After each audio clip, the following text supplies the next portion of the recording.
ہمیشہ بہت مضبوط رہے۔ جی بہت شکریہ کامران صاحب۔ بدقسمتی رہی ہے پاکستان کے اندر کہ تمام سیاسی جماعتوں نے مذہبی کارڈ کو اور اینٹی امریکن کارڈ کو استعمال کیا صرف اپنی پاپولیرٹی کو بڑھانے کے لیے۔ یہی صورتحال ہم نے تحریک انصاف کے دور میں بھی دیکھی، اور آج عمران خان جو ہیں وہ مذہبی کارڈ کو اور اینٹی امریکن کارڈ کو استعمال کر رہے ہیں۔ اب ہم دیکھتے ہیں کہ ہمارے صوبے میں سب سے زیادہ جو یہاں پہ گرانٹ مل رہی ہے وہ یو ایس ایڈ فراہم کر رہا ہے۔ 21 منصوبوں پر تقریباً 1 ارب 42 کروڑ اور 70 لاکھ ڈالر خرچ ہو رہے ہیں۔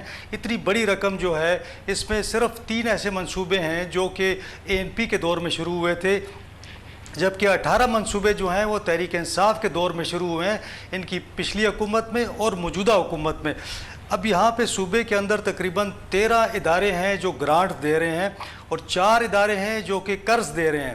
اب اس میں آپ دیکھیں اگر 70 ارب کے قریب جو ہمیں گرانٹ مل رہی ہے مختلف اداروں سے، اس پہ یو ایس ایڈ جو ہے وہ سب سے آگے ہے۔ اس سال میں موجودہ سال کی بات کر رہا ہوں، جو مالی سال چل رہا ہے، اس کے حوالے سے جو ٹوٹل ہمارے پاس یہاں پہ گرانٹ اور قرضہ ہے وہ 763 ارب کا ہے، جس میں سے 74 ارب کی گرانٹ ہے، 690 ارب کا جو ہے وہ قرضہ ہے۔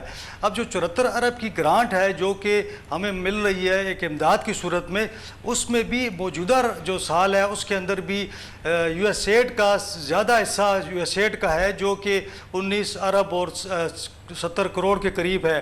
تو اس کا مطلب یہ ہوا کہ پچھلے 10-12 سال میں جو منصوبے شروع ہوئے ہیں اس میں بھی یو ایس ایڈ جو ہے وہ ٹاپ ڈونر ہے، اور اس موجودہ سال کے اندر بھی یو ایس ایڈ جو ہے امریکی جو عوام ہے ان کے ٹیکسوں کی رقم جو ہے خیبر پختونخوا میں مختلف منصوبوں پر لگا رہا ہے۔ تو یہ بتائیے گا کہ آپ کی کوئی بات ہوئی، ایک جانب تو یہ امریکی منصوبے چل رہے ہیں جس کی خواہاں ہے کے پی کی حکومت، اور ہونا بھی چاہیے کیونکہ بہرحال یہ کے پی کے عوام کی اور وہاں کے پورے صوبے کی ترقی کے تمام معاملات ہیں، اور یہ سارے سوشل معاملات ہیں، صحت کے ہیں، تعلیم کے ہیں، اور تمام ہیومن ڈیولپمنٹ کے یہ سارے پلانز ہیں۔ تو آپ ان کی حکومت کے لوگوں سے بات کرتے ہیں کہ یار یہ کیا ہے، یہ خان صاحب اتنا امریکی حکومت کو اتنا لتاڑتے رہتے ہیں اور یہ کیا کرتے ہیں، اور آپ لوگوں کے یہ ماشاءاللہ اتنے اچھے تعلقات چل رہے ہیں اور یہ اتنی بڑی مدد آپ کی جاری ہے، تو وہ کیا ان کے جذبات ہوتے ہیں؟ جی کامران صاحب، پشاور میں جو دورہ تھا وہ فواد چودھری صاحب کے تھرو ہوا تھا، اور ایمبیسڈر صاحب نے فواد چودھری سے کہا، فواد چودھری نے صوبائی حکومت سے رابطہ کیا، اور پھر یہاں پہ ان کی جو وزٹ تھا اس کا بندوبست ہوا۔ پھر اس کے اندر آدھا گھنٹہ جو ہے ان کی علیحدہ سے ملاقات ہوئی۔ تو جب میں نے وزیر اعلیٰ سے بات کی کہ بھئی آپ کی جو ملاقات ہوئی ہے اس میں کیا بات چیت ہوئی، تو میں نے کہا آدھے گھنٹے میں تو کوئی حال حوال نہیں پوچھتا، اور 1-on-1 ملاقات تھی۔ تو انہوں نے بتایا کہ جی ہمیں خوشی ہے کہ وہ U S add Khyber Pakhtunkhwa میں جو ہے وہ بہت زیادہ کام کر رہا ہے، ہمارے ساتھ مل کے کام کر رہا ہے، ہیلتھ کا شعبہ ہو، تعلیم کا ہو، زراعت کا ہو، تقریباً ہر شعبے میں ان کی طرف سے امداد آ رہی ہے۔ تو میں نے کہا کہ جب اینٹی امریکن آپ لوگوں نے ایک نیریٹو بلڈ کیا ہوا ہے اور یہاں پہ آپ امداد لے رہے ہیں تو یہ تو بڑا ایک عجیب سے تضاد سا ہے اس میں۔ تو انہوں نے کہا کہ نہیں، یہ چونکہ وہ ہماری مدد کر رہے ہیں تو ہم چاہتے ہیں ان کے ساتھ ہمارے اچھے تعلقات ہوں، لیکن ہم برابری کی سطح پر تعلقات چاہتے ہیں۔ تو میں نے کہا برابری تو تب ہوتی ہے کہ کوئی بزنس ہو رہا ہو، یہ تو ہمیں امداد دے رہے ہیں وہ۔ تو بہرحال یہ تھا کہ وزیر اعلیٰ نے بڑا ایک پازیٹیو جسچر دیا، انہوں نے نہ صرف ایمبیسڈر سے ملاقات کی، اور لیکن یہ جو 1-on-1 ملاقات تھی یہ وزیر اعلیٰ صاحب کی خواہش تھی، جبکہ وزٹ جو تھا وہ امریکی سفیر کی خواہش پہ ہوا۔ تو بہرحال انہوں نے یہ معاملہ اٹھایا، اس کے درمیان چلیں یہ تو اچھا ہو گیا۔ بہت شکریہ ارشد عزیز ملک صاحب، سینئر صحافی پشاور سے، ریزیڈنٹ ایڈیٹر ہیں، جنگ کے پشاور میں ہمارے ساتھ موجود تھے۔ کمرشل بریک، اس کے بعد ذکر کریں گے ملک میں نجکاری ہو، اور یہ جو پاکستان کا قومی خزانہ چوسنے والی قومی کارپوریشن ہیں ان سے حکومت کا چھٹکارا حاصل ہو۔ اس سلسلے میں اب ایک بڑا عمدہ مضبوط قانون بن گیا ہے، اور اسے پارلیمنٹ سے بھی منظوری ہو گئی ہے، اور موجودہ حکومت کو یہ کریڈٹ جائے گا کہ اس نے قانون بنا لیا ہے کہ کوئی غیر ملکی حکومت اگر ان منصوبوں میں سرمایہ کاری کرے گی یا وہ ان کو اس کی نجکاری میں حصہ لے گی تو اس کو لیا جائے گا، اور اس کے لیے یہ بہت ایک ضروری کام ہے جو کہ ہو گیا ہے۔ اس کی بات کرتے ہیں چھوٹے سے وقفے کے بعد۔ پاکستان میں غیر ملکی سرمایہ کاری اور خاص طور پہ غیر ملکی حکومتوں کی ملک میں براہ راست سرمایہ کاری کے لیے پہلی بار ایک بہت ہی مضبوط قانون بنایا گیا ہے۔ اس حوالے سے گزشتہ روز قومی اسمبلی نے انٹر گورنمنٹل کمرشل ٹرانزیکشن بل کی منظوری دی۔ اب یہ بل سینٹ سے منظوری کے بعد صدر پاکستان کو بھیجا جائے گا۔ قانون سازی مکمل ہونے پر بین الحکومتی تجارتی معاہدے عمل میں لائے جا سکیں گے اور غیر ملکی حکومتی خریداروں کو مکمل تحفظ فراہم ہوگا۔ مجوزہ قانون کے تحت ہونے والے معاہدے کسی بھی عدالت میں بھی چیلنج نہیں ہو سکیں گے۔ پاکستان کو مالی سال 2027 کے دوران اپنی بیرونی فائنینسنگ کو پورا کرنے کے لیے 35 ارب ڈالرز درکار ہوں گے۔ اس صورتحال میں مجوزہ قانون کے تحت قومی کارپوریشنز کی نجکاری کے لیے راہیں ہموار کرنی ضروری ہے۔ حکومت 5 سے 7% تک اضافی منافع کی ادائیگی کے بعد فروخت شدہ اثاثوں کو واپس بھی خرید سکے گی، گویا کہ بائی بیک کا بھی ارینجمنٹ ہوگا۔ تیل اور گیس کمپنیز اور حکومت کی جو دوسری ملکیت کے پاور پلانٹس ہیں انہیں G2G یا گورنمنٹ ٹو گورنمنٹ معاہدوں کے تحت دوسرے ممالک کو فروغ کیا جا سکے گا، اور اس سلسلے میں ایک منصوبہ انتہائی اہم لیول پہ زیر غور ہے پاکستان اور متحدہ عرب امارات کے درمیان۔ مجوزہ قانون میں حکومتی تجارتی لین دین کے لیے ایک طریقہ کار فراہم کرے گا تاکہ غیر ملکی ریاستوں کو پاکستان میں سرمایہ کاری کے لیے راغب کیا جا سکے۔ مجوزہ قانون کے تحت وفاقی حکومت بین الحکومتی تجارتی ٹرانزیکشنز کے لیے کابینہ کی کمیٹی تشکیل دے گی جو ان معاہدوں کی جانچ پڑتال کی مجاز ہوگی۔ سرمایہ کاری کے معاہدوں میں کسی بھی صورت کوتاہی میں معاہدوں کے خلاف کوئی تحقیقاتی ادارہ بھی کارروائی کا مجاز نہیں ہوگا، گویا کہ نیب FIA کی دسترس سے باہر ہوں گے یہ معاہدے۔ کارروائی کے لیے ذاتی مالیاتی فائدہ حاصل کرنے کا مصدقہ ثبوت دینا ہوگا اور کانفلکٹ آف انٹرسٹ کو برداشت نہیں کیا جائے گا۔ معاہدے نہ کسی عدالت میں چیلنج ہو سکیں گے اور نہ ہی کوئی سٹے آرڈر مل سکے گا۔ ذرائع کے مطابق پچھلے 5 برسوں میں سعودی عرب، UAE، قطر کے ساتھ صرف ایک ہی معاہدہ ہو سکا کیونکہ غیر ملکی ریاستیں نجکاری کمیشن کے ذریعے سرمایہ کاری کے لیے تیار نہیں تھیں۔ ماضی میں چیف جسٹس افتخار محمد چودھری کے دور میں کار کے رینٹل پاور ریکوڈیک کے معاہدوں میں ہماری عدالتوں نے اسے کالعدم قرار دیا تھا، اور پھر پاکستان اسٹیل میں جو نجکاری کا منصوبہ تھا اس کو بھی کالعدم قرار دیا گیا تھا، اور جس سے بے پناہ نقصان ہوا پاکستان کی معیشت کو، اور پاکستان کی ساکھ بھی بری طرح سے متاثر ہوئی، اور بین الاقوامی عدالتوں نے پاکستان کے خلاف فیصلے دیے۔ یہ نئی ڈیولپمنٹ، اس پہ ہم نے بات کرنے کے لیے دعوت دی ہے۔ جناب اصفر احسن صاحب ہمارے ساتھ موجود ہیں، وہ آپ سے کچھ عرصے پہلے تک چیئرمین تھے بورڈ آف انویسٹمنٹ کے۔ اصفر احسن صاحب بہت شکریہ، یہ بتائیے گا کہ یہ آپ نے خود ابھی اس پورے موضوع کے ساتھ اب جڑے ہوئے تھے، اب یہ ایک قانون سازی ہو گئی ہے، اور کتنی معاون ثابت ہوگی اور کتنی اس کی شدید ضرورت تھی پاکستان میں غیر ملکی سرمایہ کاری اور خاص طور پہ غیر ملکی حکومتی سرمایہ کاری کے لیے؟ کامران بھائی، آپ کا بہت شکریہ مجھے یہاں پہ انوائٹ کرنے کا۔ میں یہ سمجھتا ہوں کہ اگر ہم اس کو بہت لیٹر آف اسپرٹ کے ساتھ امپلیمنٹ کریں اور ایک گورننس ماڈل اس کا ہم مینٹین کر سکیں تو یہ پاکستان میں FDI کے لیے بہت مفید ثابت ہوگا۔ بیکاز ہوتا نارملی یہ ہے کہ جب G2G کی ہم بات کرتے ہیں تو اس میں سال، 1.5 سال، 2 سال لگ جاتا ہے، پھر انویسٹر بھاگ جاتا ہے۔ انویسٹر بہت آتے ہیں پاکستان، مسلسل آتے ہیں۔ میں نے اپنے پورے ٹینیور میں دیکھا کہ انویسٹمنٹس کا مسئلہ نہیں ہے، مسئلہ جو ہمارے یہاں پہ سسٹم میں جو بیریئرز ہیں، جو بہت سارے لاز ہیں، پیپرا رولز کی وجہ سے بہت سارے مسئلے ہیں، اور پھر یہ اس قسم کے مسئلے ہوتے ہیں جب آپ عدالت میں چلے جاتے ہیں، جو انٹرنیشنل اس میں جاتی ہیں چیزیں، تو وہاں سے جو انویسٹر کا کانفیڈنس ہے وہ ختم ہو جاتا ہے، اور ہم جو ڈیلز فائنل کرنے جاتے ہیں اس میں بھی ہمیں بہت زیادہ رکاوٹیں پیش آتی ہیں۔ تو جب میں بورڈ آف انویسٹمنٹ میں تھا تو ہم نے فار ایگزامپل سعودی گورنمنٹ کے ساتھ ایک بات کی، اور وہ ہم نے G2B کی بات کی، کیونکہ G2B بنسبت G2G آسان ہوتا ہے، اور اس پہ میں نے پرائم منسٹر کو بھی کانفیڈنس میں لیا، اور اس قسم کی بہت ساری چیزیں ہم کرنے جا رہے تھے، اور یہی چیز جو ہے وہ آگے بھی جو بھی مطلب انویسٹمنٹ کا پورٹ فولیو دیکھے گا اس کو یہی مشکلات آئیں گی۔ تو میری نظر میں یہ ایک اچھا فیصلہ ہے، اس پہ صرف گورننس کو قائم۔ یہ بتائیے گا کہ یہ اس میں اس نظام میں جو بھی ترتیب دیا گیا، قانون تو بنا دیا گیا کہ تحفظ ہو اس سرمایہ کار کا، لیکن اصفر صاحب یہ بتائیے گا کہ پاکستان کے بیسٹ انٹرسٹ کیسے سرو ہوں گے، کہ جو بھی ہم معاہدہ کر رہے ہیں اس میں پاکستان کے بیسٹ انٹرسٹ ہیں اور سپریم انٹرسٹ جو ہیں وہ پاکستان کے سرو ہو رہے ہیں، اور کسی صورت سے بھی پاکستان جو ہے وہ ہر صورت میں نفع کا سودا کر رہا ہے، نقصان کا سودا نہیں کر رہا ہے۔ یہ کیسے پروٹیکٹ کیا جاتا ہے اور کیا جا سکے گا؟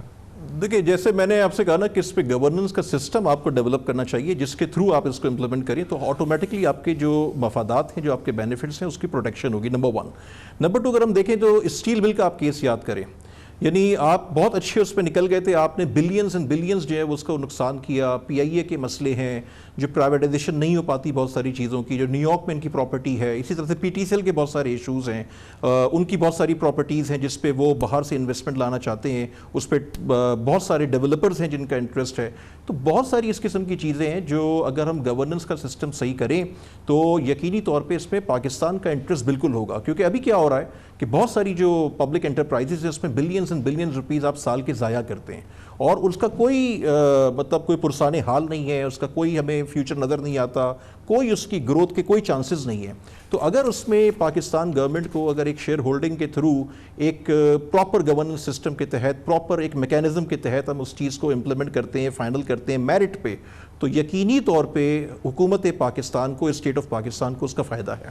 تو اس میں ہمارے پاس کوئی انٹرنیشنل ماڈلز ہیں؟ کیونکہ اس سے پہلے ہم ملیشیا کے خزانہ ماڈل کی بات کرتے رہے, ملیشیا کی دوسرے ماڈلز کی بھی بات کرتے رہے ہیں, اور کیا کیونکہ دنیا کے ممالک نے اپنا جو فیملی سلور ہے اس کی بھی حفاظت کی ہے, اور اس کا بھی بیسٹ پوٹینشیل دیکھا ہے کہ اس میں حکومت کی سرمایہ کاری اور حکومت کا وجود برقرار رہے, اور پھر اس میں جو انویسٹر ہے یا فورن انویسٹر ہے یا فورن گورنمنٹ انویسٹر ہے وہ بھی آ سکے, تاکہ یہ کہ باٹم لائن یہی ہے کہ پاکستان کی کہ انٹرسٹ جو ہیں وہ بہت مضبوط طریقے سے جو ہے وہ پروٹیکٹ ہو سکیں. دیکھیں سب سے جو نیئرسٹ ایگزامپل آپ کی ہے نا وہ ازبکستان کی ہے. میں نے اس کو اسٹڈی کیا, میں خود بھی وہاں پہ گیا جب میں منسٹر تھا, ابھی بھی میں لاسٹ ویک وہاں سے ہو کر آیا ہوں, میں ازبکستان گورنمنٹ کے ساتھ کچھ کام کر رہا ہوں, اور اسے اسٹڈی کرنے کی ضرورت ہے. وہاں پر ایک تو یہ کہ پریزیڈنشل سسٹم ہے, وہاں جو انویسٹر آتا ہے اس کی جس لیول پہ وہ ہینڈ ہولڈنگ کرتے ہیں, وہ کسی بھی سیکٹر میں ہو, اس کے جو جتنے بیریئرز ہوتے ہیں ان کو وہ ریموو کرتے ہیں. ہمارے یہاں سب سے بڑا مسئلہ کیا ہے, انویسٹر آتا ہے, اس کو پوٹینشیل دکھائی دیتا ہے, فیزیبلٹی بن جاتی ہے, سب کچھ بن جاتا ہے, ایک تو پالیسی چینج آتا ہے, ہر 6 مہینے میں FBR کے ریٹس تبدیل ہوتے ہیں, پالیسی میں شفٹ آ جاتا ہے, تو ایک تو وہ بہت بڑا بیریئر ہے. اسی طرح سے جو یہ بہت سارے جو فائنلائزیشن یا ایگزیکیوشن کے جو مراحل ہوتے ہیں اس میں جو بہت سارے رولز اور ریگولیشنز آتے ہیں اور اس قسم کے مسئلے آتے ہیں, وہ اتنا ٹائم ضائع کر دیتے ہیں کہ انویسٹر کہیں اور بھاگ جاتا ہے. انویسٹر جو ہے نا وہ آپ کے لیے ویٹ کبھی نہیں کرے گا. تو ازبکستان میں اگر دیکھیں تو ہماری جو FDI کی انفلو ہے وہ اراؤنڈ کوئی $3 بلین ہے, 3-4 سال سے 2.9 کے قریب ہے, 3 بلین بھی نہیں ہے. اور اگر آپ صرف ازبکستان کو دیکھیں جو چھوٹی سی کنٹری ہے وہ 9 بلین کراس کر رہی ہے, اور بلینز اور بلینز کی انویسٹمنٹ وہاں پہ بڑی کنٹریز کر رہی ہے. میں خود اس کو اسٹڈی کر رہا ہوں, اور میں نے یہاں پہ بھی کارپوریٹ سیکٹر کو, گورنمنٹ کو کہا ہے کہ اس کو اسٹڈی کریں, اس کو امپلیمنٹ کریں, بیکاز کہ یہ وہ پریکٹسز ہیں جن سے ہم لرن کر کے اپنے سسٹم کو بہتر بنا سکتے ہیں. اگر ہم نے وہی 1960 کے ماڈل پہ چلنا ہے تو آج کے دور میں وہ سروائیو نہیں کر سکیں گے, ہم اس کو سسٹین نہیں کر سکیں گے. تو ادھر ادھر بہت ساری چھوٹی چھوٹی کنٹریز میں انویسٹمنٹ جا رہی ہے, حالانکہ انویسٹر ہمارے پاس آتا ہے. صرف میں نے سعودیہ کے ساتھ جب سلسلہ کیا تو کئی بلین ڈالرز کی سال کی انویسٹمنٹ کی ہماری اسٹریٹجی سیٹ ہوئی تھی. جو تاشقند میں میری لاسٹ میٹنگ ہوئی تھی, اس سے پہلے ہم نے 18 میٹنگ سعودی گورنمنٹ کے ساتھ کی, اور اس پہ پرائم منسٹر کا, یہ گورنمنٹ کا بہت زیادہ انٹرسٹ تھا. میں نے اس گورنمنٹ پہ بھی یہ بات کی, وزیر خزانہ سے بھی بات کی, بہت سے لوگوں سے بات کی کہ اسی چیز کو امپلیمنٹ فالو کریں, بیکاز سعودیز کا انٹرسٹ صرف گورنمنٹ لیول پہ نہیں تھا بلکہ ان کے جو فیملی بزنس ہاؤسز ہیں ان کا پاکستان میں بڑا انٹرسٹ ہے, فوڈ سیکیورٹی کے حوالے سے بڑا انٹرسٹ ہے, ان کا آئل اینڈ ریفائنری اور اس کے علاوہ پیٹروکیمیکل پہ بہت انٹرسٹ ہے, ہیلتھ کیئر پہ بہت انٹرسٹ ہے, ٹیکنالوجی پہ بہت انٹرسٹ ہے. Billions and billions of dollar کی سال کی انویسٹمنٹ وہ کر سکتے ہیں. ہم نے 2 پروجیکٹس ان کو دیے تھے. بہت شکریہ. محمد اصفر احسن, سابق چیئرمین بورڈ آف انویسٹمنٹ, ہمارے ساتھ موجود تھے.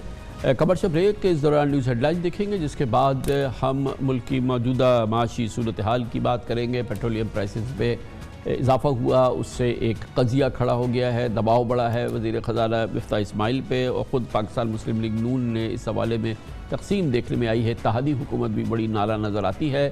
اس پر بات کرنے کے لیے ہمارے ساتھ وزیر خزانہ ڈاکٹر مفتاح اسماعیل ہوں گے اس وقفے کے بعد.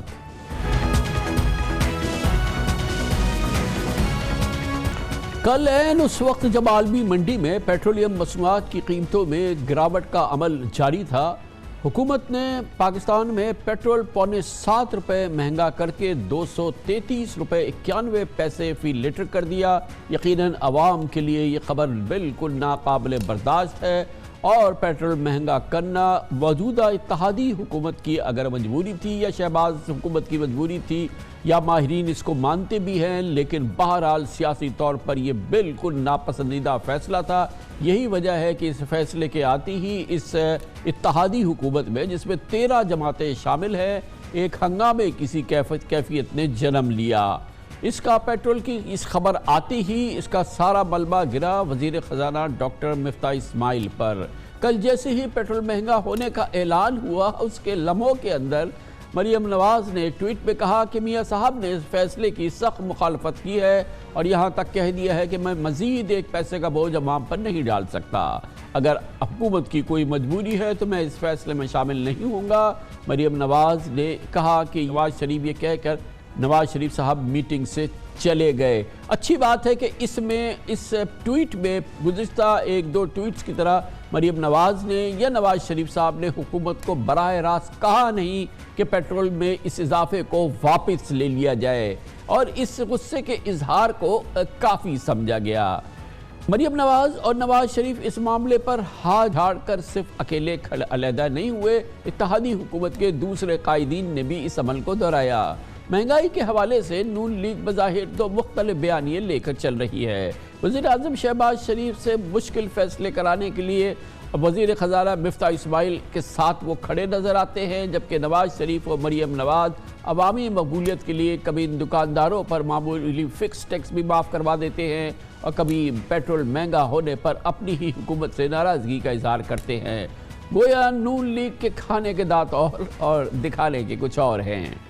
پیٹرول مہنگا ہونے پر ایک اور ٹویٹ میں مریم بی بی نے نون لیگی حکومت کی فیصلہ سازی میں نواز اور شہباز تضادات کا تاثر لینے کی کوشش کی۔ انہوں نے کہا کہ میں عوام کے ساتھ کھڑی ہوں اور اس فیصلے کی تائید نہیں کر سکتی۔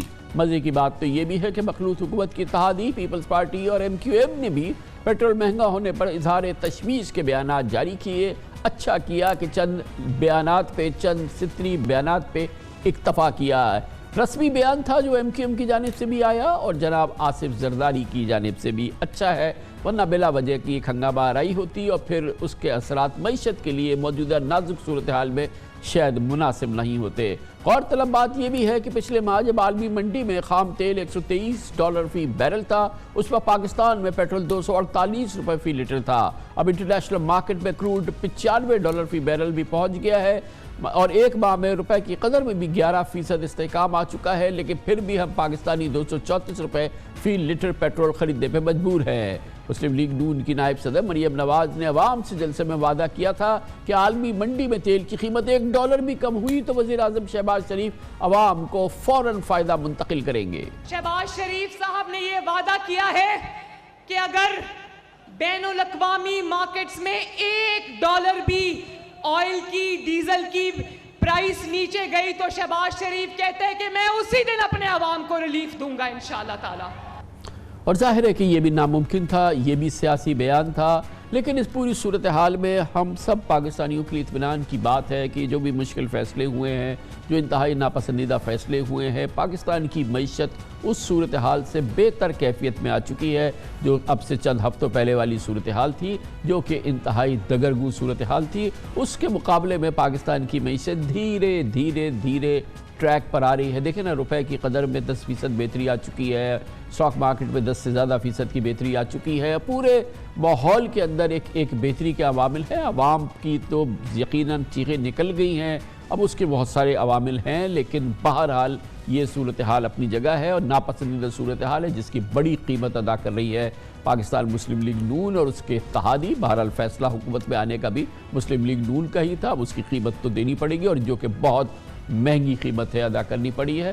اور اچھی بات یہ ہے کہ فی الحال اس حوالے سے پی ٹی آئی کا اور عمران خان کا دباؤ موجودہ حکومت پہ نہیں ہے۔ اس پوری آج کی صورتحال پہ بات کرتے ہیں اور اس کے لیے ہم نے دعوت دی ہے۔ آج بڑے دباؤ میں تھے وزیر خزانہ ڈاکٹر مفتاح اسماعیل ہمارے ساتھ ہیں۔ بہت بہت شکریہ مفتاح اسماعیل صاحب، بڑا مشکل دن تھا، ایک مشکل فیصلہ کل رات کو کیا، مگر یہ بتائیے نا، جیسے کہ ہم نے کہا کہ ہماری اتنی ایکسچینج ریٹ بہتر ہو گیا ہے، انٹرنیشنل مارکیٹ کی پرائس کم ہو گئی ہے، اس وقت آپ لوگوں نے اچھی خاصی یہ پرائس ڈاؤن کر دی، تو یہ کیوں اس کے اثرات جو ہیں ہمارے عوام تک نہیں پہنچ رہے؟ ایک عام پاکستانی کو پڑھے لکھے کے پاکستانی کی بات ہے، جب ایکسچینج ریٹ بھی ہمارا 10-12% بہتر ہو گیا ہے، انٹرنیشنل مارکیٹ بھی 25-26% بہتر ہو گئی ہے، تو اس کے فائدہ کیوں نہیں عوام کو ہو رہا؟ کامران بھائی بہت شکریہ آپ کا، اور بالکل صحیح سوال ہے آپ کا، اور یہی سوال جو ہے وہ میرے خیال سے پورے پاکستان کے زیر لب ہے۔ میں اس کو ایک تھوڑا سا آسان کوشش کر کے سمجھاتا ہوں۔ یہ شاید 100% ایکوریٹ نہیں ہے، لیکن اس طرح دیکھ لیجئے سر کہ ہمارے پاس 30-35 دن کا سٹاک رکھا ہوتا ہے پیٹرول کا. کل پرسوں سے 2-4 دن سے کافی پیٹرول گر رہا ہے، لیکن ہم نے پچھلے 2-3 دن میں تو نہیں خریدا ہے سارا پیٹرول. جو آج استعمال ہو رہا ہے وہ شاید 1 مہینے پہلے سے پاکستان میں رکھا ہوا تھا، اور وہ 1.5 مہینے پہلے نکلا تھا جہاں سے ہم نے خریدا تھا. تو جیسے آپ نے فرمایا تھا کہ شروع میں جب $124 پر بیرل بھی تھا تو اس وقت بھی 248 پرائس تھی، تو میکسیمم پرائس نہیں تھی کیونکہ وہ بلینڈڈ پرائس تھی، ایوریج پرائس تھی. تو اس طرح جیسے آج پیٹرول کی قیمت کرنا کم ہو گئی ہے، لیکن کیونکہ ہمارے پاس مہنگا اسٹاک بھی پڑا تھا تو اس کی ایوریج کر کے چل رہے ہیں. اور انشاءاللہ تعالی جیسے اگر یہ پیٹرول کی قیمت نیچے جاتی رہی اور ڈالر کی قیمت بھی روپے کے مقابلے میں نیچے جاتی رہی تو اس کی ثمر آئیں گے لوگوں کو. لیکن اگر ایک دن پیٹرول گر جاتا ہے یا ڈالر اس ہفتے میں گر گیا تو پچھلے مہینے کے پیٹرول بھی تو رکھا ہوا ہے نا، وہ کمپنیوں کی قیمت خرید تھی، تو وہ اس حساب سے ہم کو چلنا ہوتا ہے. تو پروفیسر صاحب اس میں اصل بات یہ ہے کہ یہ بھی کہتے ہیں ماہرین کہ ہم نے ضرورت سے زیادہ سٹور کیا، ہم نے ضرورت سے زیادہ اس کا اپنے آپ کو یہ خریداری کری، اور جو پاکستان میں معمول کی خریداری ہوتی ہے، جو سٹوریج ہوتا ہے پیٹرولیم پروڈکٹس کا 10 سے 11 دن 12 دن 15 دن، ہم نے 1.5 مہینے 2 مہینے پینک کی کیفیت میں اور یہ مس مینجمنٹ پہ آئی، ہم نے ضرورت سے کہیں زیادہ جو ہے ذخیرہ کر لیا. یہ بات اس میں کافی حد تک سچائی ہے. یہ بات درست ہے کہ جہاں پہ 10-12 دن کا پیٹرول یا ڈیزل ہوتا ہے، پیٹرول تھوڑا سا زیادہ ہوتا ہے، وہاں پہ 45 دن کا ڈیزل اور 30 دن کی موٹر اسپرٹ یا موٹر گیسولین پڑا ہوا تھا. لیکن اس کی ایک وجہ یہ تھی کامران بھائی کہ جب ہم اپریل مئی کے مہینے میں 70 روپے کی سبسڈی سے دے رہے تھے تو it was a one way bet. جو اتنے بھی ہمارے ڈیلرز تھے ان سب کو پتہ تھی کہ کسی نہ کسی دن پیٹرول ڈیزل مہنگا کرنا ضروری ہے، تو وہ 1.5 کروڑ روپے کا ڈیزل سٹور کرتے تھے، ان کے سامنے 70 لاکھ روپے کا نفع نظر آتا تھا. تو اس مہینے میں اپریل کے مہینے میں بہت زیادہ ڈیمانڈ ہو گئی. 20% اپریل 2021 کے سامنے کی ڈیمانڈ تھی. اس ڈیمانڈ کو کیٹر کرنے کے لیے کیونکہ وہ فل کرنا ہوتا ہے وہ زیادہ پیٹرول آیا، لیکن جیسے ہی پیٹرول کی قیمتیں بڑھنا شروع ہوئی مئی سے تو پھر اس کی ڈیمانڈ اچانک گر گئی. تو پھر آپ نے تو اپریل کے لیولز پہ انوینٹری رکھی ہوئی تھی اور مئی کے اندر پھر آپ کی سیلز کم ہو گئی، تو وہ انوینٹری آہستہ آہستہ کیری فارورڈ کم کر رہے ہیں کیونکہ کچھ فارورڈ کانٹریکٹس بھی ہوتے ہیں، لیکن میرے خیال سے اب تقریباً برابر ہو چکے ہیں. تو یہ فرمائیے گا کہ لاسٹ ٹائم جو ابھی پرائم منسٹر نے یہ پرائسز گھٹائی تھی پیٹرول ڈیزل کی پنجاب کے ضمنی الیکشن سے پہلے، اس وقت بعض ماہرین یہ کہتے تھے کہ کیا ضرورت ہے لوگوں کو، اب تھوڑے سے لوگ چل رہے ہیں اور شور اپ کریں اور یہ ریزروز کو بچائیں اور اپنے جو ہے وہ خزانے کو تھوڑا سا سپورٹ کریں اور اس کو چلنے دیں. کیا اس قسم کی کوئی سپورٹ ملے گی یا یہ صرف بریک ایون کرنے کے معاملات ہیں جو اب آپ نے قیمت بڑھا دی اس وقت جبکہ پوری دنیا میں قیمتیں کم ہو رہی ہیں، ایکسچینج ریٹ کم ہو رہا ہے، تو کیا وہ خزانے کو سپورٹ ملے گی اس سے؟ کامران بھائی میں اس کو کلیئر کر لوں کہ 1 جولائی کو ہم نے 10 روپے ڈیزل پیٹرول پہ 10 روپے اور ڈیزل پہ 5 روپے لیوی لگائی تھی. 1 اگست کو پھر 10 کو 20 کر دیا اور 5 کو 10 کر دیا، تو پھر مزید 10 روپے پیٹرول پہ لیوی لگا دی، 5 روپے ڈیزل پہ لگائی ہے. یہ ہمارا ایک IMF کے ایگریمنٹ کے تحت ہوا ہے جس کے اندر ہم ڈیزل کے اوپر جو شوکت ترین صاحب نے آپ کو یاد ہے کہ ایگریمنٹ کیا تھا کہ 5 روپے 4 روپے ہر مہینے پہ لیوی لگائیں گے، تو وہ ہم نے اس وقت تو نہیں لگائی تھی لیکن ہم نے کہا تھا کہ چلو 1 جولائی کے بعد 5 روپے کریں گے. ہم وہ ایک اسکیجول پہ چل رہے ہیں، ہم اس اسکیجول پہ جائیں گے، اس کو کم بھی نہیں کریں گے، اس کو زیادہ بھی نہیں کریں گے. کل جو پرائس بڑھی ہے رات کو، آج میں ایکچولی رات کو جو بڑی ہے پرائس، اس کے اندر نہ 1 روپیہ اس میں نہ کوئی اضافی ٹیکس لگا ہے، نہ 1 روپیہ اس میں کوئی اضافی لیوی لگی ہے. جو پرائس اوگرا نے ڈٹرمن کی ہے ایوریج کاسٹ آف پیٹرول ان پاکستان، وہ ہم نے پاس آن کر دی. اسی طرح آپ کی بات درست ہے کہ 15 جولائی کو بھی کم کیا تھا 18 روپے پیٹرول کی پرائس، لیکن اس کے بعد 1 جولائی کو بھی 1 اگست کو بھی 3 روپے کم کیا تھا جب ڈالر بڑھ رہا تھا، روپیہ ٹوٹ رہا تھا ڈالر کے سامنے، لیکن 3 روپے کم تھا کیونکہ ایوریج پرائس پیچھے سے چلی آ رہی تھی. سو یہ سیریسلی ایک میکینزم ہے جس کو ہم پاس آن کرتے ہیں.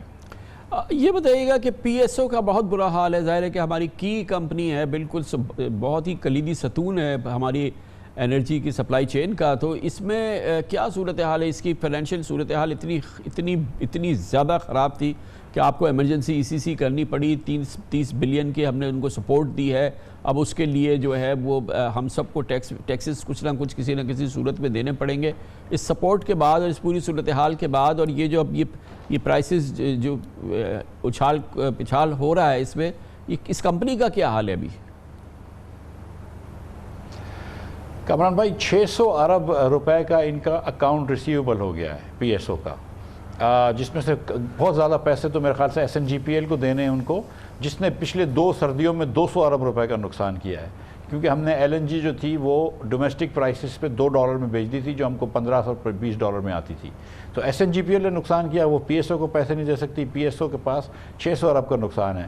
تو 30 ارب روپے ہم نے ایمرجنسی میں پچھلے ویک دیے, 20 کے دن, اور کل یا گزشتہ پرسوں بلکہ پرسوں ہم نے اپروو کیا. آج ہم نے گارنٹی 50 بلین کی ایک اور گارنٹی دی ہے, بینک گارنٹی دی ہے, جس سے اس کو وہ مل سکے, بینک سے قرض مل سکے, وہ بھی حکومت کی مطلب کمفرٹ لیٹر پہ ملا ہے. تو PSO کو ہم کو کافی وہ کرنا پڑ رہا ہے. ایک ہم نے پلان کیا ہے کچھ دنوں پہلے, PSO کا نہیں لیکن ENP کمپنی کا, ایکسپلوریشن کمپنیز کا, کہ جس کے اندر ہم کوشش کر کے انشاءاللہ تعالیٰ ان کا سرکولر ڈیٹ جو ہے وہ کم کریں گے. وہ پیٹرولیم نے مجھے وہ دی ہے پریزنٹیشن اس پہ, جو مجھے سمجھ آئی ہے کہ یہ ڈویبل ہے چیز. تو انشاءاللہ تعالیٰ پہلے ایڈریس کریں گے OGDC, PPL اور ان کمپنیز کو, اور اس کے بعد پھر PSO, SNGPL اور SSGC کو بھی دیکھیں گے. لیکن یہ بات بہت ضروری ہے کہ ان تمام کمپنیوں کو جو ہے وہ ہیلدی کرنا ہے اور اسی سال میں کرنا ہے. یہ جو اس کی LNG کی کیا صورتحال ہے اس وقت, یہ بتائیے گا, کیونکہ اس کے بھی ہکپس بیچ میں آتے رہے, پرائسز آسمان پہ پہنچی, وہ بھی تھوڑی بہتر ہو گئی ہیں. کیا ہماری سپلائی چین کیسے چل رہی ہے؟ سر LNG کے 5 معاہدے شاہد خاقان عباسی اور میاں نواز شریف نے کرے تھے, اور 3 معاہدے جو تھے وہ 3 کارگو کے معاہدے باجوہ صاحب نے کروا کے دیے تھے. یہ 8 جو کارگوز ہیں وہ آ رہے ہیں ابھی. اس کے علاوہ کوئی LNG نہیں مل رہی. حکومت نے جب 4 ونڈوز پہ بڈ کرائی تھی تو صرف ایک ونڈو پہ بڈ کی تھی قطر گیس نے, اس نے بھی $40 کی گیس دی تھی جو ہم نے انکار کر دیا. اس کے بعد ہم نے 10 ونڈوز کی آکشن کروائی, کسی نے بڈ نہیں کری. اس وقت پوری دنیا میں کوئی مالیکیول نہیں ہے, اور اب آپ جب جرمنی سے اور فرانس سے کمپیٹ کر رہے ہیں تو جتنی گیس ہوتی ہے وہ لے لیتے ہیں. تو اس وقت LNG کی صورتحال بڑی ٹائٹ ہے, LNG کی سیریس شارٹیج ہے پاکستان. یہ بتائیے کہ یہ جو ہم نے جو ٹیکس آپ نے لگایا تھا ریٹیل سیکٹر پہ, اس کو ختم کر دیا ہے, ریووک کر دیا ہے مریم بی بی کی ٹویٹ کے بعد, اور پھر ایک گیپ ہو گیا ہے کوئی 92 بلین کا. اور یہ خبریں ہیں کہ ظاہر ہے کہ ایک جس کو ہم کہتے ہیں اپنی میڈیا کی زبان میں ایک منی بجٹ کی ضرورت ہے, اور منی بجٹ تیار ہو رہا ہے. نئے ٹیکسز آ رہے ہیں, ٹیکسز میں اضافہ ہو رہا ہے, اور یہ ایک اور بڑی تکلیف کی صورتحال ہے. پہلے ہی اس وقت جو کارپوریٹ سیکٹر ہے یا جو اب ٹیکس گزار ہیں ان کی بیچاروں کی جان میں کچھ بچا نہیں ہے, اور پھر یہ نئے ٹیکسز جو آ رہے ہیں, یہ جو منی بجٹ آ رہا ہے, اس کے خد و خال بیان کیجئے. سر 42 ارب روپے کا میں نے فکس ٹیکس لگایا تھا دکانداروں کے اوپر, اور میں نے دکانداروں سے مشورہ بھی کیا تھا, جس میں 3-3 ہزار روپے کم از کم, یا 5,000 روپے, یا بہت بڑی دکان ہو تو 10,000 روپے. لیکن میری اس میں یہ غلطی یہ ہو گئی کہ بہت چھوٹے جو دکاندار ہیں, پان والے, وہاں تک شاید میں کنسلٹیشن صحیح نہیں کر سکا, اور یہ میرے ذہن میں نہیں آئی کہ بڑی دکانیں بند ہوتی ہیں, یا ایک سے زیادہ دکان ہوتی ہے, کسی کے پاس الگ الگ میٹر ہوتے ہیں, یا کوئی بہت چھوٹی محلے کی دکان ہے جس کا 2,000 روپے کا بل آتا ہے, اس پہ 3,000 روپے فکس ٹیکس زیادتی تھی. تو اس کے اوپر بہت زیادہ ریئیکشن آیا. اور جو دوسرا مسئلہ آیا کہ سیکٹر نے کہا کہ یہ ہمارا کلیکشن کم ہو گیا ہے, اور 15% ان کا کلیکشن کم ہو گیا. اور پھر اگلے 3 مہینوں میں کیونکہ ہمیں یہ پتہ تھی کہ فیول ایڈجسٹمنٹ چارجز بھی بہت آ رہے ہیں, تو ہم نے سوچا کہ 3 مہینے ہم کو لگیں گے. اور دوسری چیز یہ تھی کہ وہ 3,000 کی بات ہوئی تھی اور 6,000 کا ٹیکس لگا دیا FBR نے. وہ بھی میری غلطی آف کورس, بجلی کے محکمے میں. اس کی وجہ یہ کہ وہ ATL پہ نہیں تھے, جو دکاندار ایکٹیو ٹیکس پیئرز لسٹ میں نہیں تھا, جو زیادہ تر تھے, اس پہ لگ گیا. اب ٹیکس پیئرز آنے کے لیے صرف 15 منٹ کا کام تھا, وہ 15 منٹ کے اندر کمپیوٹر پہ جا کے کوئی کر سکتا تھا, لیکن ہمارے دکاندار بھائی وہ کرنے کے لیے تیار نہیں تھے. اس کے بعد پھر ہم نے پورا سسٹم چینج کیا. بہت دیر ہم نے کنسلٹیشن کی ہے پاور سیکٹر کے لوگوں کے ساتھ, خرم دستگیر صاحب, راشد لنگڑیال کے ساتھ FBR کے لوگ بیٹھے, میں خود بیٹھا, دیگر اور وزراء شاہد عباسی صاحب, احسن اقبال صاحب, سب لوگ بیٹھے ہم لوگ, اور اس کے بعد سر جوڑ کے ہم نے ایک جو چیز نکالی کہ 27 ارب روپے ہم دکانداروں سے پھر بھی لیں گے. میں آپ کو یہ بتا دوں کہ پچھلے سال جو تھا وہ 5.5 ارب روپے تھے, تو اس سال 27 ارب روپے ہم کو پھر بھی یہاں سے ملیں گے, اور یہ 27 ارب روپے جو ہیں اس کی وجہ سے 15 ارب کا نقصان ہو گیا. یہ 15 ارب مجھے بہرحال کہیں سے پورے کرنے ہیں, اور وہ 15 ارب روپے کا میں ابھی آپ کو یہ بتا سکتا ہوں کہ سگریٹ کے اوپر اور تمباکو کے اوپر ٹیکس ہوگا. جو دوسرے یہ جتنے بڑے سیکٹرز ہیں 5-6 سیکٹر, گزشتہ حکومت کی اچھی انیشیٹو تھی, ٹریک اینڈ ٹریس اور FBR اس پہ بڑا کام وام کر رہا تھا, اس کا کیا حال ہے؟ وہ کہیں تاریخ کے بلبے میں دب گیا یا وہ کام بھی چل رہا ہے؟ اب ستم ظریفی دیکھیں ستم ظریفی دیکھیں کہ پچھلی حکومت نے پہلے تمباکو کے اوپر 300 روپے ٹیکس لگایا اور پھر واپس 10 روپے کر دیا, کیونکہ تمباکو ٹیکس ایویژن مشکل تھا. اور جو ٹریک اینڈ ٹریس کیا وہ 2 بڑی جو کمپنیاں ہیں انٹرنیشنل کمپنیاں, فلپ مورس اور برٹش امریکن ٹوبیکو, ان کے اوپر پاکستان ٹوبیکو, ان کے اوپر تو ٹریک اینڈ ٹریس کر دیا, اور باقی 11-12 کمپنیاں جہاں سے تھوڑی سی ایویژن ہوتی ہے, بلکہ ایویژن ہی ہوتی ہے, وہ انہوں نے اسٹے آرڈر لے لیا اور اس کے اوپر جو کچھ بھی کام نہیں ہوا. پھر ہم آئے, اس کے بعد ہم نے وہ محنت کی, وکیل چینج کیے, جو دیگر کام کیے اور اسٹے آرڈر ہٹوائے. اب اس کے بعد ہم نے 4 کمپنیوں کو ابھی راضی کر لیا ہے کہ وہ ٹریک اینڈ ٹریس کی چیزیں خریدیں.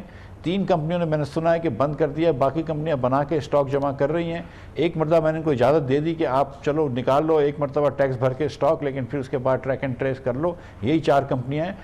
ہم انشاءاللہ تعالیٰ پوری کوشش کر رہے ہیں, یہ تھوڑا اتنی آسان نہیں ہے, لیکن 3-4 مہینے کے اندر یہ پوری کی پوری 11-12 کمپنیاں میں چاہتا ہوں وہ چلے, لیکن وہ ٹریک اینڈ ٹریس کے سسٹم میں آ جائیں. تو اس کے علاوہ ہم جہاں پہ وہ ٹریک اینڈ ٹریس کر کے گئے تھے, شوگر میں, سیمنٹ میں, کہیں مجھے لگ رہا تھا کہ ٹریک اینڈ ٹریس کی ضرورت نہیں ہے. فرٹیلائزر کے اندر کوئی ایسی کمپنی نہیں ہے جو ٹیکس ایویٹ کرتی ہے, لیکن وہاں پہ بھی لگا دیا ہے. لیکن بہرحال جہاں پہ لگا ہوا ہے, لیکن اس کو ایکسپینڈ کرنا ہے میرے خیال سے, اور انشاءاللہ تعالیٰ اس کو ہماری کم از کم میری کوشش یہ ہے کہ بیوریجز کے اندر جو ہے وہ نیکسٹ ٹریک اینڈ ٹریس پہ لے کر جائیں گے. تو یہ LOI چلا گیا ہے IMF کے پاس, اور یہ جو پروسیجرل معاملات ہیں یہ تمام پورے ہو گئے ہیں. ہماری جو گیپ تھی 4 بلین کی, وہ بھی دوستوں سے جیسے بھی تسلی تھی وہ IMF کی ہو گئی ہے. اب صرف بورڈ کا انتظار ہے, اور ابھی ہمیں نہیں بتایا گیا ہے کہ یہ بورڈ کب ہوگا.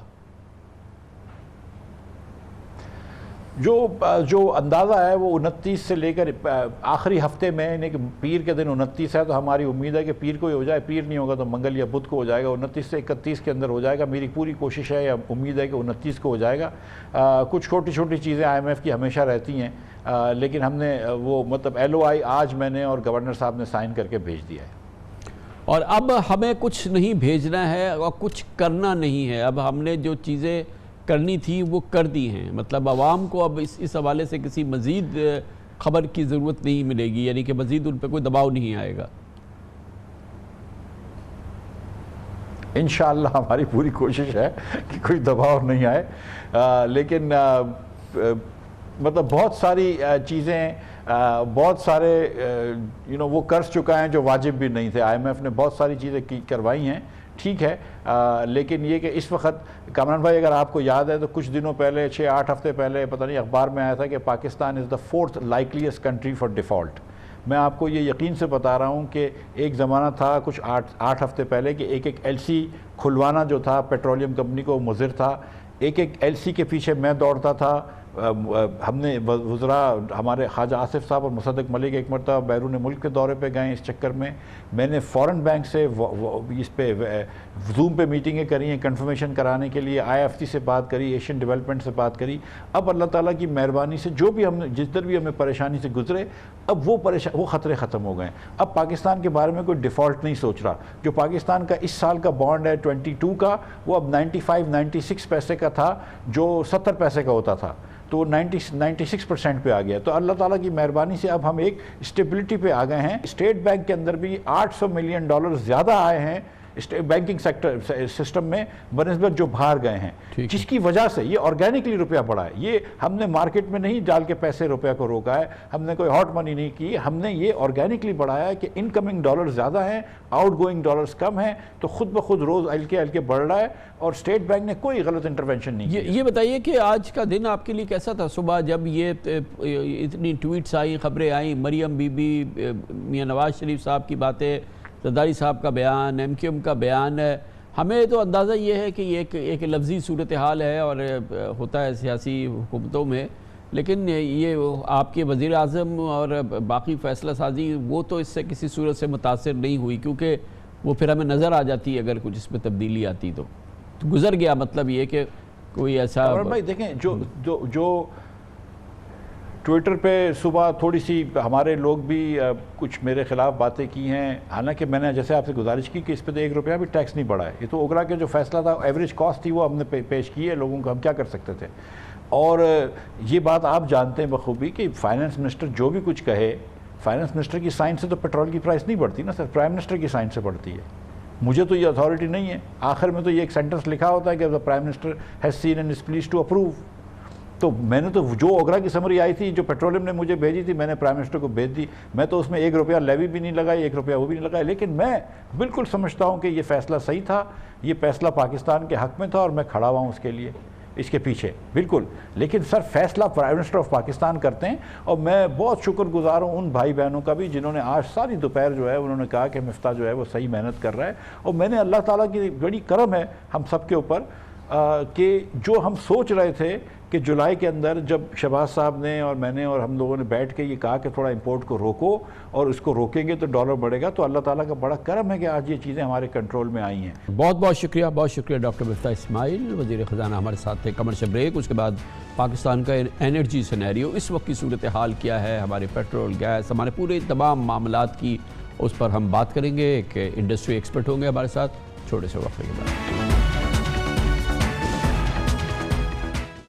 Welcome back. وقفے سے قبل وزیر خزانہ ڈاکٹر مفتاح اسماعیل ہمارے ساتھ تھے، اور آج جو پیٹرول کی قیمتیں بڑھنے سے ملک میں ایک بے چینی کی سی فضا بنی، خاص طور پہ سیاسی بے چینی، اور سب سے زیادہ خود حکمراں اتحاد کی جو جماعت ہے اس کے اندر، ان جماعتوں کے اندر ایک بے چینی ہوئی اور بہت ناراضگی کا اظہار کیا گیا. کم از کم زبانی طور پہ ایسے ہی عمل ہوا، عملی طور پہ کچھ ہوا ہو نہ ہوا ہو، لیکن بہرحال اس کے کوئی اثرات نظر نہیں ہے. اس کا مطلب یہ ہے کہ یہ زبانی جمع خرچ تھا، چاہے وہ مریم بی بی کی ٹویٹ ہو، یا اس حوالے سے انہوں نے جو نواز شریف صاحب کے ایکسپریشنز بتائے وہ ہو، یا آصف زرداری صاحب کا 2 سطری بیان ہو، یا ایم کیو ایم کا 1-2 سطری کا بیان ہو.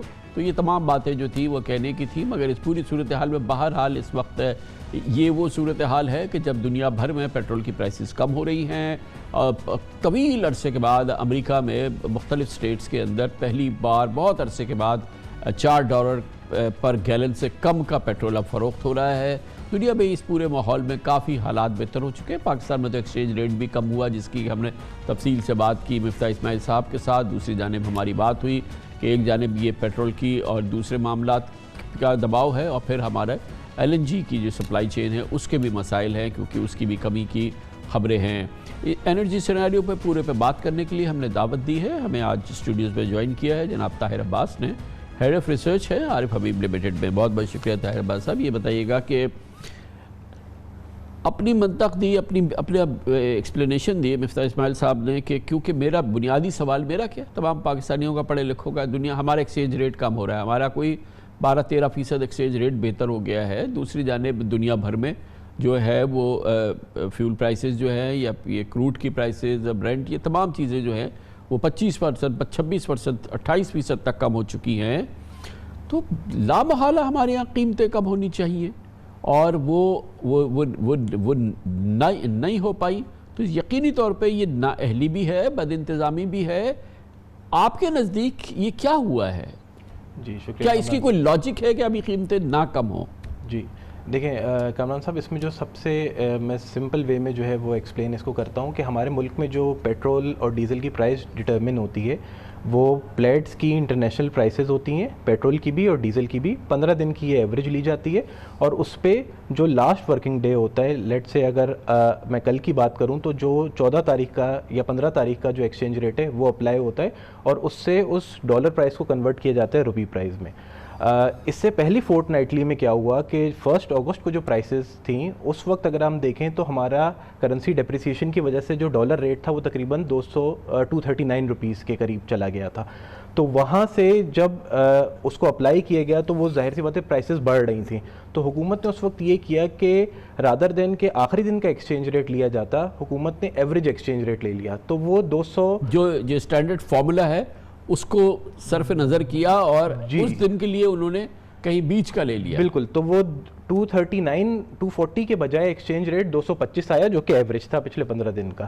تو obviously اس ایکسچینج ریٹ کی وجہ سے انہوں نے پچھلی دفعہ فورٹ نائٹلی میں 3 روپے کا ریلیف دے دیا اور پرائسز پاس آن کر دی, پیٹرول کم ہو گیا پچھلی فورٹ نائٹلی کی بات کروں.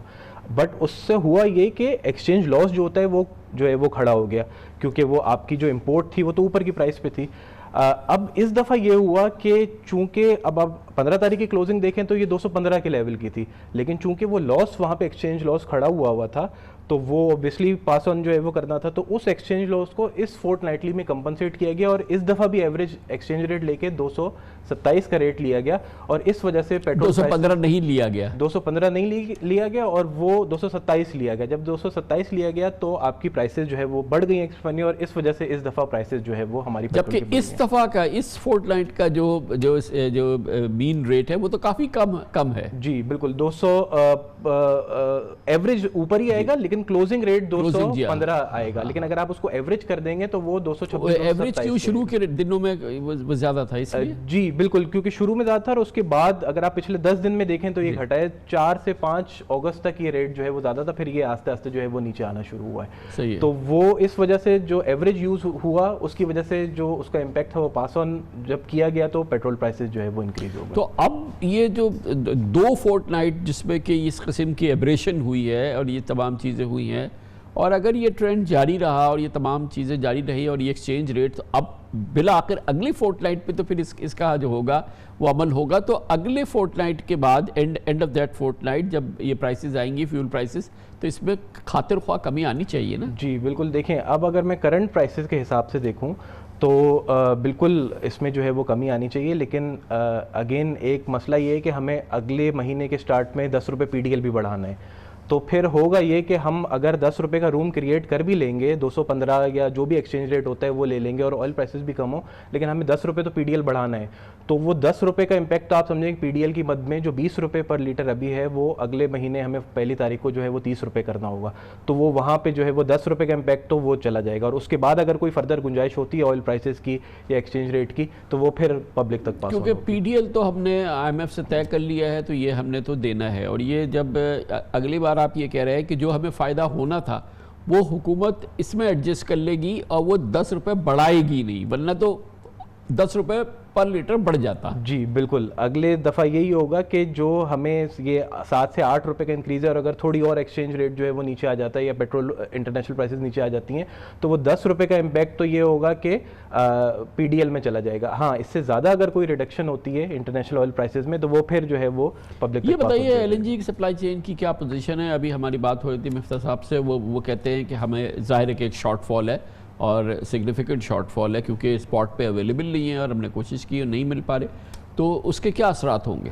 جی اور کب سے وہ اثرات نظر آئیں گے؟ جی بالکل, اگر ابھی ہم دیکھیں تو ہمارے پاس جو ہینڈلنگ کیپیسٹی ہے وہ تقریباً 1200-1300 MMCFD کی ہے, جبکہ ہمارے پاس جو لانگ ٹرم کانٹریکٹ ہیں وہ پہلے والے ٹرمینل پہ 6 ہیں جو کہ قطر کے ساتھ ہیں, اور دوسرے والے ٹرمینل پہ جو ہے وہ 2 قطر کے ساتھ ہیں اور 2 باقی اور ہیں, تو یہ تقریباً 10 ہیں. لیکن انفارچونیٹلی جو گلوبل اس وقت سچویشن چل رہی ہے, 2 پرائیویٹ کمپنیز ہمیشہ ڈیفالٹ کر جاتی ہیں, کیونکہ اوبویسلی اسپاٹ میں پرائسز بہت زیادہ ہیں اور ہمارے جو کانٹریکٹس ہیں ان سے 11-11.5% کے قریب ہیں, تو وہ ہمارے پاس آتے نہیں ہیں. تو اس وقت جو ہمارے پاس سیف سپلائی ہے وہ تقریباً 8 کارگوز کی ہے, جو کہ ہمارے پاس اویلیبل ہے. اوبویسلی اس میں جو ہے وہ ہمیں جو ہے وہ لانگ ٹرم قطر کے ساتھ جو ہے وہ کچھ اس طرح ڈسکشن کر کے جو کمی آئے گی اس کے اثرات کہاں آئیں گے؟ پرائسز پہ کمی نہیں، جو شارٹ فال آئے گی، جہاں 8 کارگوز تو ہماری ضرورت کے لیے پورے نہیں ہیں نا. جی 8 کارگوز بالکل ضرور پورے نہیں ہیں، کیونکہ ہمارے پاس 4 LNG کے پاور پلانٹ ہیں جس کی ہر پاور پلانٹ کی ریکوائرمنٹ تقریباً 200 MMCFD کی ہے. تو اگر ہم ان LNG کے پاور پلانٹس کو فل فلیج رن کریں تو یہ 800 MMCFD جو 8 کارگوز آتے ہیں یہ تو وہیں چلے جائیں گے، اور باقی اس کے علاوہ اوبویسلی ہم نے انڈسٹری کو بھی جو ہے وہ گیس دینی ہوتی ہے، تو اس میں بھی تقریباً 600 سے 700 MMCFD جو ہے وہ ریکوائرڈ ہوتی ہے. تو بالکل یہ اب گورنمنٹ کو یہ دیکھنا چاہیے کہ جو پاور مکس ہے اس کو اس طریقے سے پرائیورٹائز کیا جائے کہ جو انڈیجنس ریسورسز ہیں ہماری، جیسے ہائیڈل ہو گیا، نیوکلیئر ہو گیا، رینیویبل ہو گیا، لوکل کول کے پاور پلانٹس ہو گئے، ان پہ انحصار زیادہ سے زیادہ کیا جائے، اور آگے آنے والے سالوں میں بھی اسٹریٹجی ایسی بنائی جائے کہ ہماری جو انرجی سیکیورٹی ہے اس پہ ہم کام کرتے ہوئے زیادہ سے زیادہ اپنی انرجی کی ضروریات کو انڈیجنس ریسورسز سے فلفل کریں، رادر دین کہ ہم امپورٹڈ فیول پہ جو ہے وہ ریلائز کریں. Thank you so much. Tahir Abbas ہمارے ساتھ ہیں، head of research Arif Habib limited. Commercial break, اس کے بعد خبریں مستحکم سے مستحکم ہوتی چلی جا رہی ہیں. نواز شریف صاحب واپس آ رہے ہیں اور اب شاید آئندہ چند ہفتوں میں سپٹمبر کے مہینے میں وہ واپس آ جائیں گے. پاکستان مسلم لیگ نون کے سینئر رہنما میاں جاوید لطیف ان سے تفصیلی صلاح مشورہ کر کے ملک لوٹے ہیں. ہمارے ساتھ ہوں گے چھوٹے سے وقفے کے بعد. کیونکہ نواز شریف صاحب کی واپسی ابھی اس کا تعین، تاریخ کا تعین نہیں ہوا ہے، اس کا باقاعدہ انہوں نے اعلان نہیں کیا ہے، اس کا باقاعدہ انہوں نے اس سلسلے میں باقاعدہ کوئی پراپر طریقے سے کوئی اعلان نہیں کیا ہے. اور اس سے پہلے جناب اسحاق ڈار، ان کی پاکستان واپسی کے حوالے سے تیاریوں کی خبر تھی، وہ بھی پاکستان واپس نہیں آئے ہیں. نواز شریف صاحب بھی ابھی فی الحال پاکستان نہیں واپس آئے، اس کا کوئی اعلان نہیں ہوا کہ وہ آئندہ چند ہفتوں میں پاکستان آنے والے ہیں. اس کی تازہ ترین معلومات موجود ہے. ہمارے ساتھ موجود ہیں پاکستان مسلم لیگ نون کے ممتاز سینئر رہنما، وفاقی کابینہ کے رکن جناب میاں جاوید لطیف ہے، جناب نواز شریف کے معتمد بھی ہیں، پاکستان مسلم لیگ نون کے بہت ہی ممتاز سینئر رہنما ہیں. بہت بہت شکریہ میاں صاحب. یہ فرمائیے گا کہ یہ بات ہم سن چکے ہیں، نواز شریف صاحب آئیں گے، ضرور آئیں گے، آئیں گے، ضرور آئیں گے، ہر صورت میں آئیں گے. اب یہ والی بات تو ختم ہونی چاہیے نا. اب تو یہ ہونا چاہیے کہ بھائی حد سے حد یہ ہو کہ اس مہینے میں آ جائیں گے، تاریخ اگر نہیں دے رہے تو یہ سب کچھ ہو جائے، ورنہ یہ باتیں ہوائی ہی تصور کی جائیں گی، جو کہ ہم ظاہر ہے کہ جب سے میاں صاحب گئے ہیں اور ان کی صحت بہتر ہوئی ہے ہم یہ سن رہے ہیں. کیا آپ کو یہ تاثر ملا کہ اب یہ دور ختم ہو گیا ہے، اب تاریخ کا اعلان ہوگا اور اب وہ آ جائیں گے آئندہ چند ہفتوں میں؟ کامران خان صاحب شکریہ آپ کا. دیکھیں ستمبر اگر عمران خان بار بار چیخ کے کہہ رہے ہیں کہ وہ آ رہے ہیں تو میں بھی یہی عرض کر رہا ہوں کہ ستمبر میں انشاءاللہ آ رہے ہیں. ستمبر میں اگر آ رہے ہیں تو مشاورت اس سلسلے میں مکمل ہو گئی، اب آپ کہہ رہے ہیں تو اس کی کیا ٹھوس وجوہات ہیں؟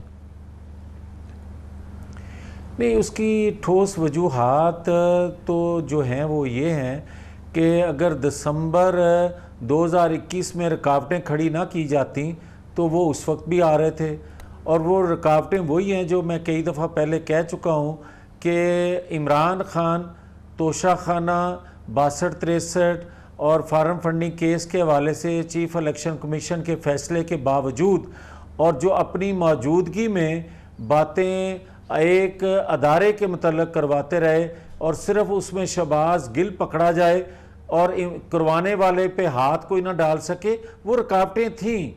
اور مگر اب ہم نے فیصلہ کر لیا ہے کہ رکاوٹیں نئی پیدا کی جائیں، کسی اور جانب سے آئیں، مگر پاکستانی قوم جو ہے وہ مزید جو کرب جس مصیبت سے گزر رہی ہے وہ سمجھتی ہے پاکستانی قوم، اور یہ مسلم لیگ نون کے لیے خالی نہیں ہے. کامران خان صاحب، یہ پوری پاکستانی قوم کی آواز ہے. اس میں کچھ طبقہ کہہ لیں کہ عمران کے ساتھ ہوگا یا ان کے موقف کے ساتھ ہوگا. آپ کے وزیر اعظم ہیں، آپ کی پوری قوت ہے. اب اس میں بھی اگر میاں صاحب نہیں آئیں گے تو پھر کب آئیں گے؟ بھائی اس سے زیادہ تو اچھے حالات نہیں ہوتے نا کہ شہباز شریف وزیر اعظم بن جائے پاکستان کا. اس سے زیادہ تو اچھے حالات نہیں ہو سکتے میاں صاحب کے لیے. میرا خیال ہے کہ اس وقت شہباز شریف وزیر اعظم نہیں تھے جو 2021 کی میں بات کر رہا ہوں دسمبر کی، تو عمران خان صاحب تو اس وقت بھی بطور وزیر اعظم چیخ رہے تھے کہ نواز شریف کو لایا جا رہا ہے، نواز شریف کو لایا جا رہا ہے. کس سے آگے نہیں آ رہا ہے. اب تو 22 آ چکا ہے اور اب 22 کا اگست اب 22 میں بھی ستمبر 22 میں وہ آ رہے ہیں. میاں صاحب دیکھیں اصل بات کیا ہے، میں آپ کو سناؤں. آپ جو فرما رہے ہوں، پھر جو لوگ سن رہے ہیں اس سے اندازہ بھی لگا رہے ہیں کہ یہ شاید کوئی ایسی باتیں ہوائی ہیں، ایسی کوئی بات نہیں ہے. میں نہیں کہہ رہا. یہ دیکھیں یہ احسن اقبال صاحب کیا کہہ رہے ہیں، میں آپ کو سناتا ہوں. وہ بڑے ذمہ دار ہیں پاکستان مسلم لیگ نون کے.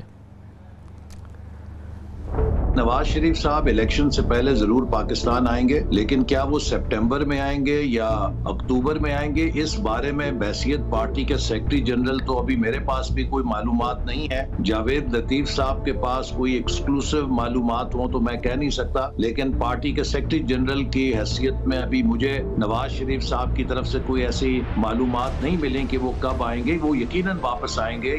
اب کون آپ کی باتوں پہ یقین کرے گا میاں صاحب؟ نہیں، یہ جو بات ابھی آپ نے کلپ سنوایا ہے احسن اقبال کا، وہ بھی ٹھیک کہہ رہے ہیں کہ مرکزی سیکرٹری جنرل ہیں پارٹی کے.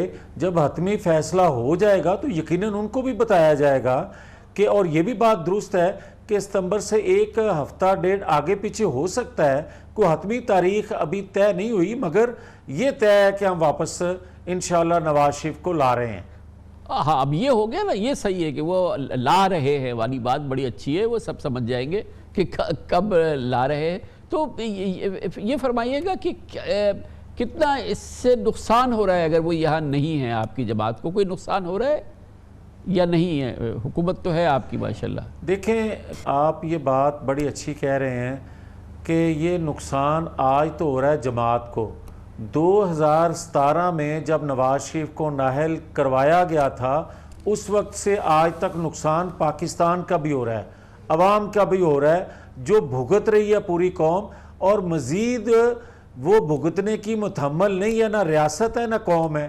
اس لیے ہم یہ فیصلہ کر چکے ہیں کہ یہ صرف مسلم لیگ کا مسئلہ نہیں ہے، یہ ریاست کا مسئلہ ہے، جس کے لیے ہم نے سیاست اپنی کی قربانی دی ریاست کو بچانے کے لیے. تو ریاست اس کے تجربے سے، ان کی فہم و فراست سے اور ان کا دنیا میں جو کنیکشن ہے وہ ہم استعمال کرنا چاہتے ہیں ریاست کے لیے. میں آپ کو کہتا جاؤں، جب نواز شریف کو ہائی جیکر بنا کے پاکستان سے باہر بھیجا گیا تھا تو کہتے تھے چیپٹر بند ہو گیا نواز شریف کا. اور نواز شریف جب 8 سال بعد واپس آئے تو پاکستان کے تیسری دفعہ پرائم منسٹر بنے. اب بھی یہ میں آپ کو کہہ رہا ہوں کہ جو لوگ کہتے ہیں تاحیات نااہل ہیں، نواز شریف چوتھی دفعہ پرائم منسٹر بننے کے لیے پاکستان آ رہے ہیں، اور کون بنائے گی. مگر دیکھیے آج کی صورتحال تو یہ ہے نا، آپ تو کہہ رہے ہیں چوتھی بار پرائم منسٹر بننے کے لیے آ رہے ہیں. اللہ کرے وہ ضرور چوتھی بار پرائم منسٹر بن جائیں، لیکن فی الحال تو آپ کی حکومت کے جب وہ آئیں گے تو وہ یہاں مفرور ہوں گے نا. وہ وانٹڈ ہیں، مفرور ہیں، سزا یافتہ ہیں، مجرم ہیں. وہ اسٹیٹس تو ان کا قانونی تو اسٹیٹس یہی ہے نا. اگر آپ قانون کی بات مانیں، عدالت کی بات مانیں تو یہ تو ہے نا. فی الحال اسٹیٹس تو ان کا یہی ہے نا. آپ بجا فرما رہے ہیں، مگر جو میں نے حوالہ دیا ہائی جیکر بنا کے جب باہر بھیجا تھا اس وقت بھی سزا یافتہ تھے اور واپس 8 سال بعد آئے. اور کس طرح وہ کیسز جو ہیں وہ اعتراف جرم کیا گیا کہ نواز شریف کو غلط سزا دی گئی تھی. آج بھی سزا دینے والے، دلوانے والے اعتراف کریں گے کہ ہم نے پاکستان کا نقصان کیا ہے نواز شریف کے خلاف فیصلہ دلوا کے. اور یہ بات حقیقت ہے، اب کوئی ڈکی چھپی تو ہے نہیں. تو جب میاں صاحب آئیں گے تو عدالت اعلان کرے گی کہ ہم نے غلط فیصلہ دیا، ہم نے غلط ان کو وہ کیا، تو وہ جو قانون ہے وہ اپنا راستہ بالکل نہیں لے گا، بلکہ ایک اعلان ہوگا عدالت کی جانب سے جو کہ میاں صاحب کو معصوم ڈکلیئر کر دے گا. میں نے جو آپ کو عرض کیا، میں نے کیوں یہ بات کی، میں نے اس لیے بات کی کہ ابھی کہا جا رہا تھا چند دن پہلے کہ آپ کے پروگرام میں اور شاید اور بھی چینل پہ کہ ایک مقبول لیڈر کو سزا کیسے سنائی جائے گی عمران خان کے حوالے سے کہا جا رہا تھا. تو کیا نواز شریف بطور وزیر اعظم 2017 میں مقبول نہیں تھے اور کس طرح ان کو سزا سنائی گئی؟ اب بھی قانون راستہ لے گا. اور جو میں بات کہہ رہا ہوں، کیونکہ غلط فیصلے لیے گئے اور غلط فیصلے سنوائے گئے, دباؤ میں کیے گئے فیصلے. آج بھی عمران خان کیا اداروں کو دباؤ میں لا کر اپنی من پسند کے فیصلے لینے کی کوشش نہیں کر رہے؟ اور اگر مقبولیت کوئی جانچنا ہے تو پھر نواز شریف جب واپس آئیں گے تو اس وقت عوام کا جمع غفیر دیکھ کے فیصلے کر لیں. اگر دباؤ میں ہی فیصلے کرنے ہیں تو وہ اگر میں آپ کو آئیں یہ تو کہہ رہا صحیح ہوں میاں صاحب آنے کی تو بات ہو. یہ تو اسحاق ڈار صاحب ہی نہیں آئے, وہ بیچارے کہتے رہے کہ میں آ رہا ہوں, بالکل وہ تیار ہو گئے تھے, وہ بھی نہیں آئے. میاں صاحب بھی نہیں آئے. پھر ایک طارق عزیز صاحب جملہ کہا کرتے تھے, دیکھتی آنکھوں سنتے کانوں. تو آپ دیکھ لیں گے, کان بھی سنیں گے, آنکھیں بھی دیکھیں گی, نواز شریف آ رہے ہیں انشاءاللہ.